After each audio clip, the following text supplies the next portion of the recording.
Hello, I'm Ron Spitaleri and I've been working at Harker School for 5 years. Hello, I'm Kelly Escara and I've been working at Harker for 2 years.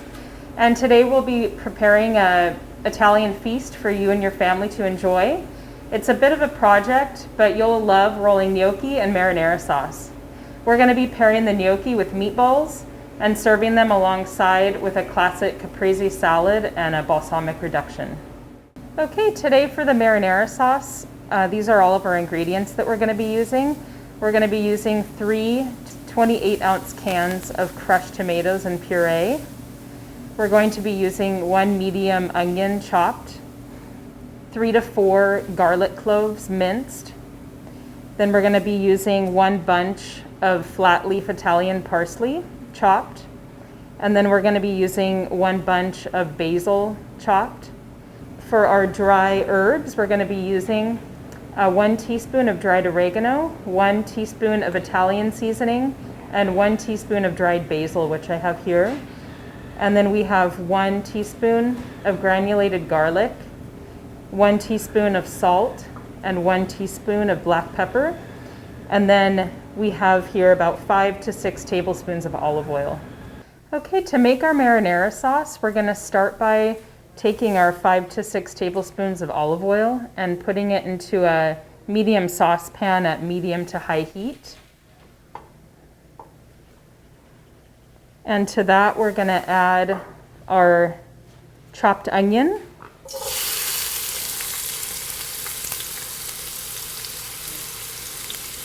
And you're just going to season it a little bit with a little salt and pepper to help break down the onion and develop the flavor in the sauce.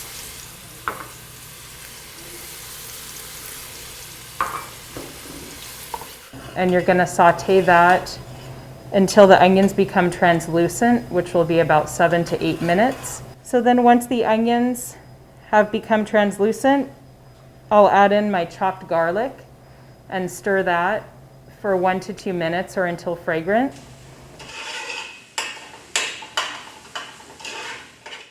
And then I'll add in my chopped dried herbs, garlic powder, salt, and pepper.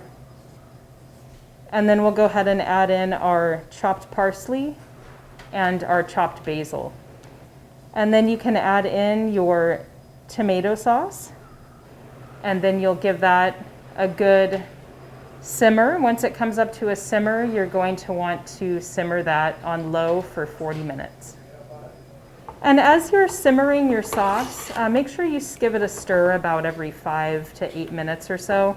And I like to use a metal spoon so I could scrape the bottom of the pan to feel if there's any burning going on the bottom of the pan. And that's just something you want to avoid.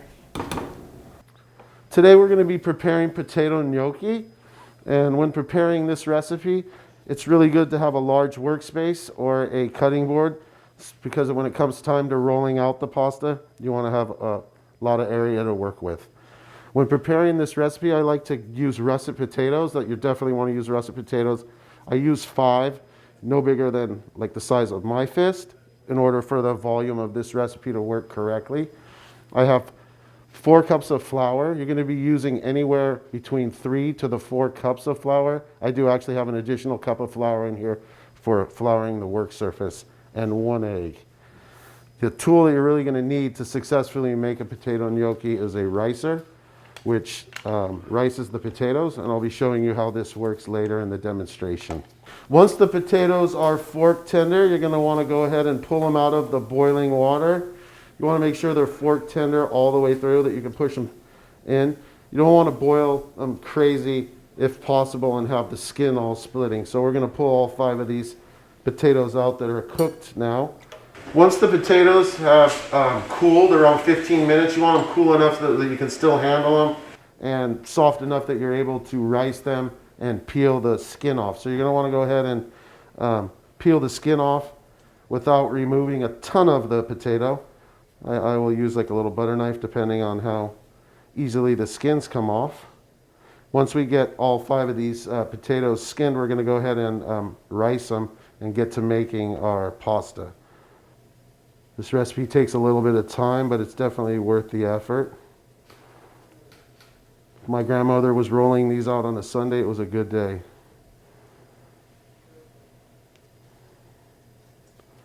So the next step in our process for making the gnocchi is we're going to rice the potatoes. I like to take the potatoes, they're whole at this point. I'm going to cut them in half so they're easier to run through the ricer. I'll just do that now. So we'll just do one at a time. It goes in here like this, and you're going to go ahead and smash it, and you'll see it comes out like little pieces of rice or worms. And we're going to go ahead and rice all the potatoes. You can just get a butter knife and kind of scrape it off the bottom as you go. But we'll go ahead, and if the potatoes are cooked correctly, they shouldn't be too watery. You should be able to rice them really easily. Since we let the potatoes rest for about 15 minutes, they're still a little warm. They're not scorching hot, but you want them a little bit warm when you go ahead and rice them, so it makes it a little bit easier to run them through. And I think the main reason that the ricer works so well is you get a fine product to start mixing with, and you haven't beaten up and formed too much gluten so that your gnocchi aren't like rocks. All right, now that we have all the potatoes riced, I've riced them into a large mixing bowl here. We're going to add the rest of our ingredients. You can see how light they and not stuck together. So that's the way you want it when you're going to go ahead and start to mix your gnocchi together. For the 5 potatoes, you only want to use 1 egg. If you use too many eggs, your dough is going to be tough, your end product. So I usually like to crack my egg into a separate container, make sure that I don't have any eggshell in there. That's going to go into the final product. So we're going to take the 1 egg, and we are going to just toss it right in here. You don't even need to scramble it. Just go ahead and put it in. And the first step you're going to do is you just want to mix it together just really easily, almost like you're tossing a salad. You don't want to knead it at all. So you're just going to kind of break it up, get that egg incorporated, just very gently kind of mix it through most of the potato. Once you get that done, you can see it kind of looks like this. You don't have to go crazy with it. And we're going to go ahead and start adding our flour. Again, we started with 5 cups of flour. I have 1 cup of flour to put on my work surface and 4 cups of flour to possibly go into the dough. It may take all 4, it may not. I'm going to start off with 2.5 cups of flour, and we'll just go ahead and put it into the mixing bowl with the potatoes and eggs. And we're going to do the same type of action that we just did. We're going to mix the dough, but not knead it. So at first we're just going to kind of mix it in, get everything kind of incorporated, no kneading, just kind of break it apart like a loose dough, almost like you're making a pie dough or something before it comes together. So we get it like that. Once we get everything incorporated, then I'll start to knead it a little bit more into a dough ball. And by looking at it right now, I don't think I'm going to need any more flour. I think 2.5 cups will do it. Really depends on how much your potatoes boil, the humidity, where you're at the day you make it. So it's always nice to have the extra flour ready to go, but you may in fact not need it. I'm not fully done kneading the dough yet. You can see it's starting to come together, but I'll go ahead and knead it a little bit more.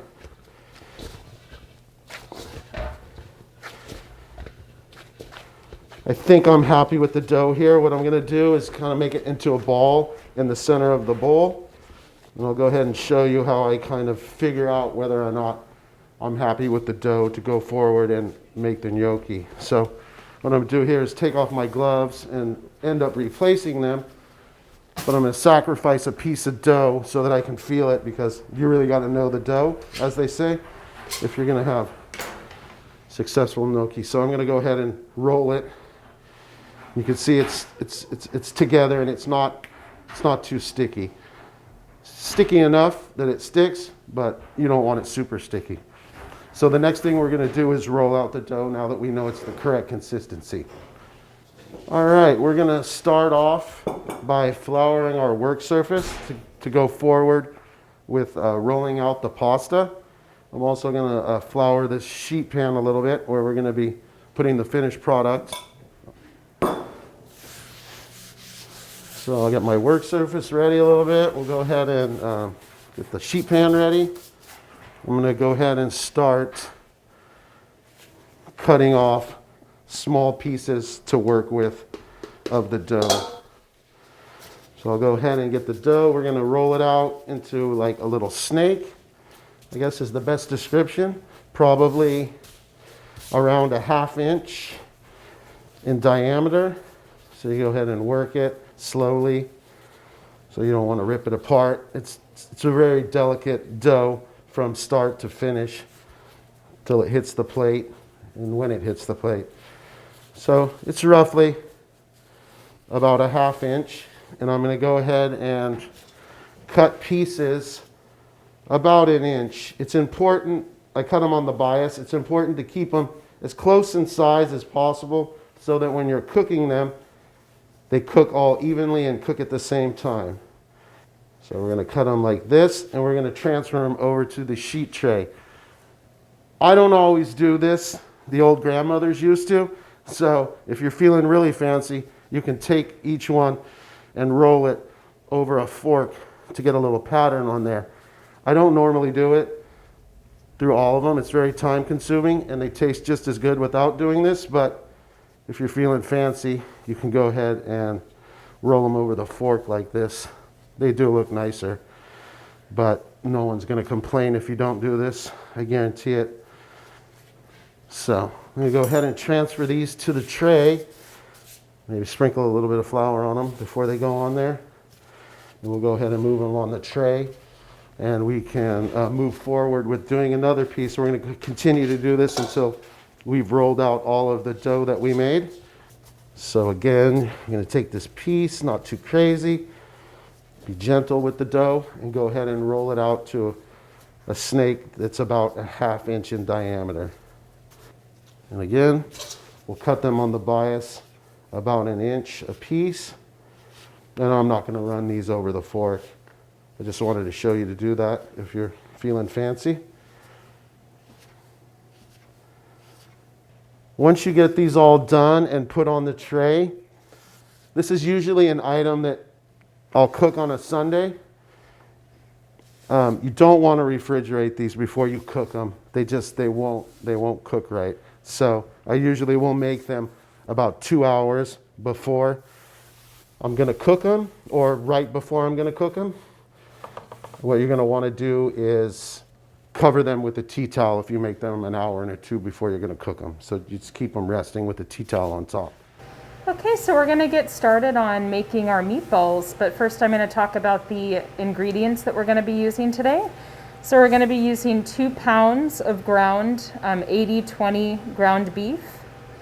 We're going to be using 1 cup of panko breadcrumbs. We're going to be using a mixture of 4 eggs and a 1/2 cup of milk, which I've whisked together right here. And then we'll go ahead and add our 4 ounces of grated Parmesan cheese. We have 3 tablespoons of chopped parsley, 2 tablespoons of minced garlic, 2 tablespoons of granulated garlic, 2 teaspoons of salt, and 2 teaspoons of black pepper. Okay, we're going to get started on assembling the meatballs now. So we're going to take a cookie sheet and we're going to line it with parchment paper. And I'm just going to go ahead and set that aside. And now we're going to take a large mixing bowl and we're going to add in our 2 pounds of ground beef.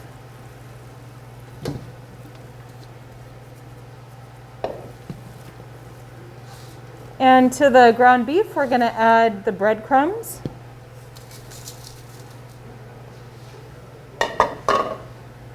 our Parmesan cheese, the chopped parsley, and the minced garlic, our granulated garlic,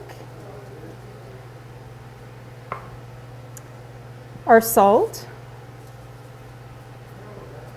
and our black pepper. Okay, and we're just gonna mix with our hands and just make sure that the meat is incorporated with all the ingredients. We don't want to overmix because we don't want the meatballs to turn gummy and overmixed, but we'll just kind of lightly mix with our hands until the breadcrumbs are fully incorporated. Okay, so once your meat mixture is incorporated, then we're going to take the egg and the milk mixture that we've whisked together, and we're going to pass it through a metal strainer. And this process is just going to take out any chunks of egg white and make sure that the egg is nice and smooth and everything incorporates well together. Okay, and then once again, we're just going to mix with our hands. You just want to really make sure the egg and the milk are nicely incorporated into the meat, so everything's just nice and even and holds together and binds well. Okay, so once your meat mixture is incorporated, it should look about like this. Okay, now we're going to get ready to scoop the meatballs. And today I'm using a 4-ounce ice cream scoop.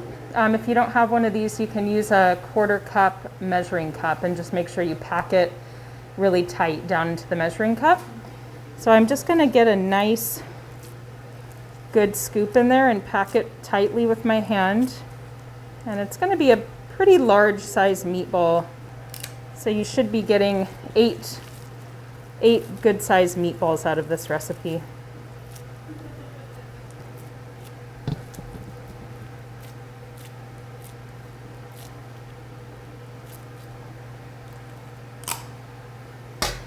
Okay, so now that we have our meatballs done, we're going to put them in an oven at 350 degrees for about 18 to 20 minutes.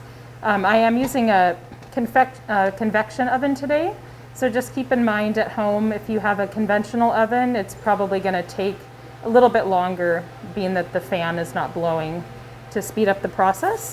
So now I'm just going to put my meatballs into the oven.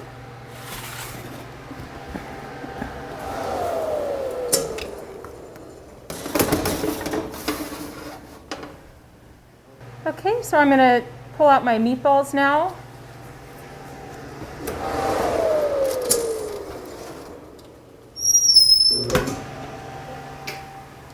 And I have all my meatballs nice and browned.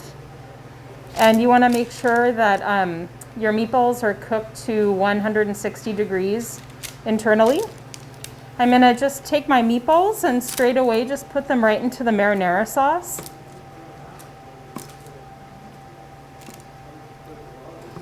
And if you're serving these and there's any vegetarian people attending, you can always keep the meatballs on the side.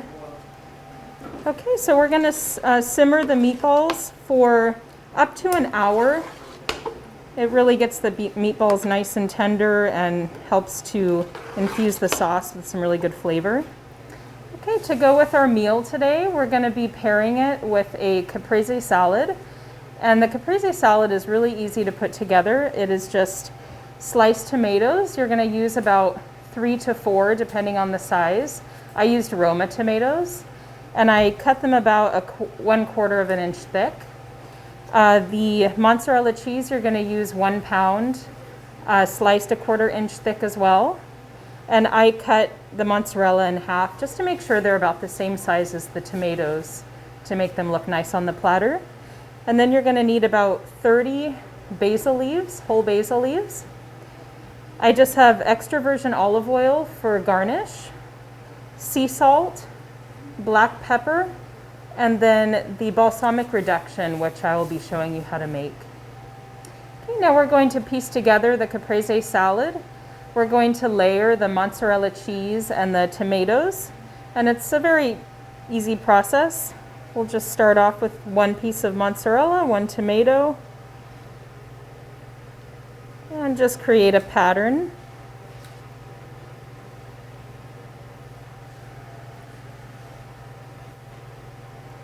Okay, now that we've created our pattern, we're just going to tuck in our basil leaves right underneath each tomato.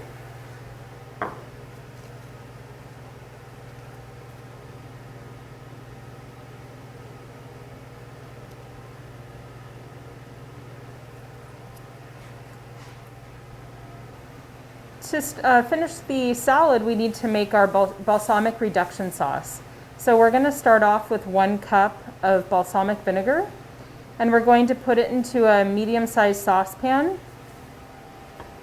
And you're going to put it on medium to high heat, and you're going to bring it up to a boil. And once it comes up to a boil, you're going to want to simmer it, and that process will probably take about 10 to 15 minutes to reduce the balsamic vinegar. And you're gonna, depending on how thick you want to make it, you can reduce it by half or you can reduce it by 3/4. I reduced mine by about 3/4. And by the time the sauce was finished, it is a nice syrupy consistency, almost like molasses.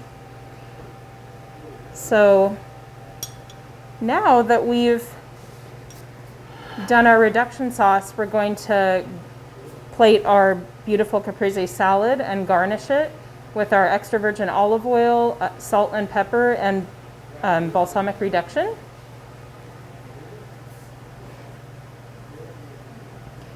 So you're going to want to put a nice, good drizzle to garnish. And then my reduction sauce, I'm just going to use a spoon and just garnish it and drizzle it. And then we'll just finish it off with a little bit of sea salt.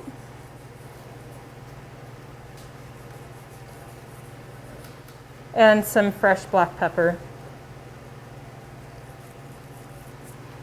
Okay, and there you have the caprese salad. All right, now we're going to move on to cooking the gnocchi. We're going to need a few different tools. So I have a spider, a slotted spoon, and a spatula. Once the pasta is cooked, you're going to want to transfer it to some type of vessel to sauce them in. You want to choose a plate that's larger and wider, something like we have in our display over there, or this one, which is a bit smaller. I'm just going to do it for demonstration purposes. We're not going to be cooking the whole batch. But when you go ahead and drain the pasta, you want to use something like this, a spider, because it's very delicate, number one. You can use a colander. If you pour the whole batch into the colander, when you drain it, you just don't want to beat them up. So just be gentle with them all the way through. But for this demonstration, we're using a smaller dish because we're not going to be cooking them all. Over here, I have the pasta that's been sitting for about 45 minutes on the tea towel here. I'm going to go ahead and pull it up, pull the tea towel back, and put some of them into the boiling water using this spatula. I'm going to go ahead and liberally salt the water to boil the pasta in. It's almost at a boil. Once it comes up to a boil here, we'll put the pasta in and continue on. All right, now that the water has come up to a rolling boil, we're going to go ahead and put our gnocchi in to cook. I'm going to go ahead and cook maybe a third of the batch just for the demonstration here today. I'm going to take them off the tray really gently with the spatula and put them into the boiling water. Once we get them into the boiling water, we're going to give them a really gentle stir. And we're going to go ahead and watch them. They're probably going to boil for about 3 to 4 minutes. Once they rise to the top of the surface, we're going to go ahead and give them another minute or two. And right now, I'm just gently stirring those, so we will wait for a moment till we see those rise to the top of the surface, and we'll go ahead and wait once they do. And go ahead and give them a little bit of stir to make sure they're not sticking to the bottom. We have some of the gnocchi floating to the top of the pan now during the cooking process. So now that they're coming up to the top of the pan, we're going to go ahead and let them boil for another minute or two before we take them out of the water and dress them with the marinara sauce. So I have most of the batch here floating to the top. I'll give it a little bit of a stir And we'll go ahead and let those boil at the top. In the meantime, while these are cooking, since I'm going to be pulling them out shortly, I'm going to put a little bit of the marinara sauce in the bottom of the pan, because once I do get them into the pan, we'll top them with a little bit more sauce, but we want to be really gentle with them when we stir them. So, which is again why I picked a flatter, wider vessel for them to land in. So I'm going to step over here and put a little bit of sauce in the bottom of the pan.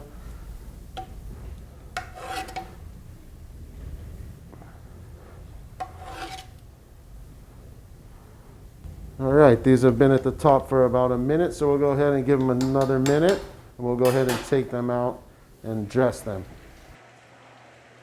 All right, the gnocchi have been cooking for about 2 minutes now that they floated to the top of the surface. I'm going to pull one out and just put it in the plate and cut it in half and kind of see what it looks like in the center, see the texture, see if I'm happy with it. And it does look to be cooked through. So we'll go ahead and pull the rest out with the spider and plate these. You just want to pull them out a little bit at a time, let them drain a little bit, and we will go ahead and add them to our plate.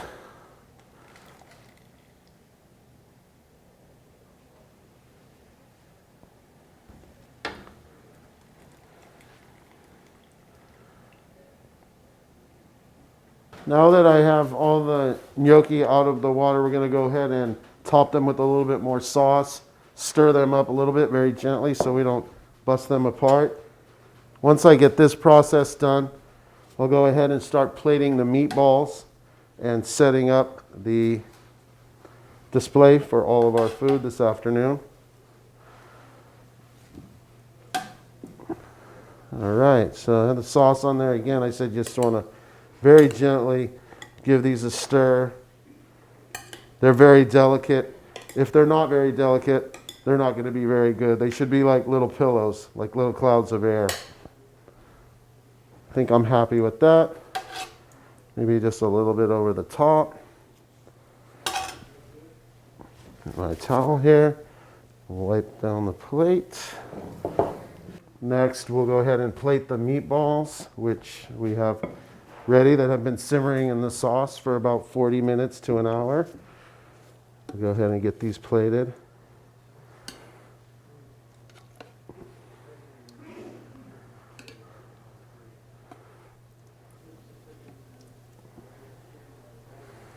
We'll get those in there. Put a little bit of extra sauce. We have a couple more here in the pot, but they'll find their way in eventually.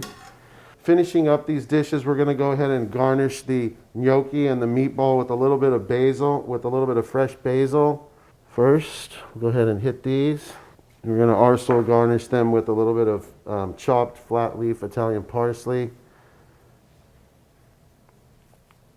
And then finish them off with the king of all cheeses, Parmesan.